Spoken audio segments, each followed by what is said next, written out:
आदरणीय अध्यक्ष जी, देश को आगे बढ़ाना है तो भारत को आधुनिकता की तरफ गए बिना कोई चारा नहीं और समय की मांग है कि अब समय नहीं गंवा सकते और इसलिए हमने इंफ्रास्ट्रक्चर की तरफ बहुत बड़ा ध्यान दिया है और ये भी माने स्वीकार रखा, भारत की एक जमाने में पहचान थी गुलामी के कालखंड के पहले। गुलामी के कालखंड के पहले ये देश आर्किटेक्चर के लिए, इंफ्रास्ट्रक्चर के लिए दुनिया में उसकी एक ताकत थी, पहचान थी। गुलामी के कालखंड में सारा नष्ट हो गया।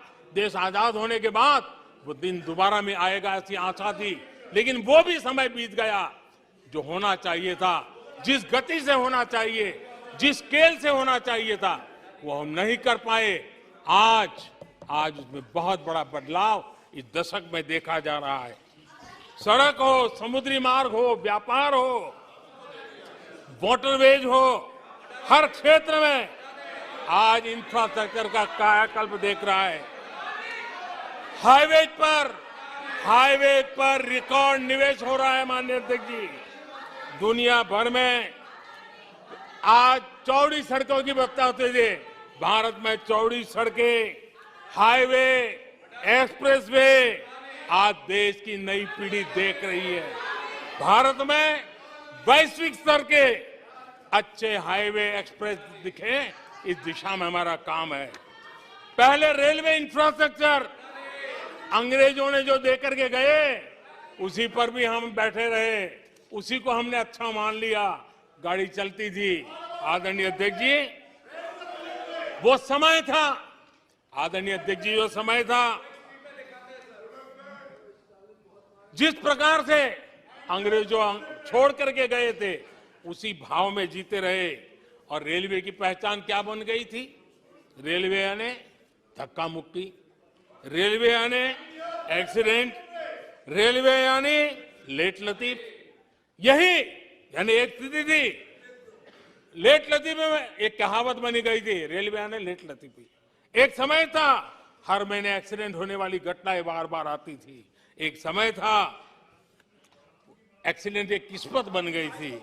लेकिन अब ट्रेनों के अंदर वंदे भारत की मांग, हर एमपी चिट्ठी लिखता है, मेरे यहां वंदे भारत चालू करो। आज रेलवे स्टेशनों का कायाकल्प हो रहा है, आज एयरपोर्ट का कायाकल्प हो रहा है।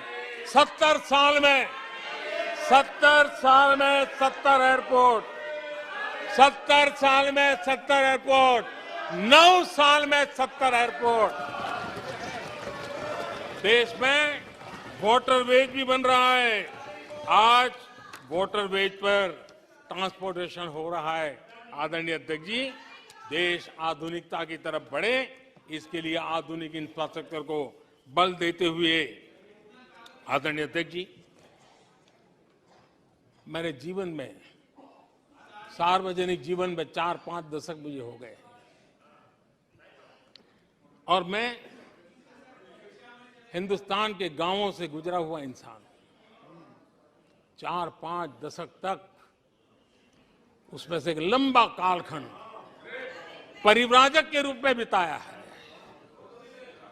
हर स्तर के परिवारों से बैठने उठने का, बात करने का अवसर मिला है और इसलिए भारत के हर भूभाग को समाज की हर भावना से परिचित हूं और मैं इसके आधार पर कह सकता हूं और बड़े विश्वास से कह सकता हूं कि भारत का सामान्य मानवी पॉजिटिविटी से भरा हुआ है। सकारात्मकता उसके स्वभाव का, उसके संस्कार का हिस्सा है। भारतीय समाज नेगेटिविटी को सहन कर लेता है, स्वीकार नहीं करता, ये उसकी प्रकृति नहीं। भारतीय समुदाय का स्वभाव खुशमिजाज है, स्वप्नशील समाज है, सत्कर्म के रास्ते पर चलने वाला समाज है, सृजन कार्य से जुड़ा हुआ समाज है।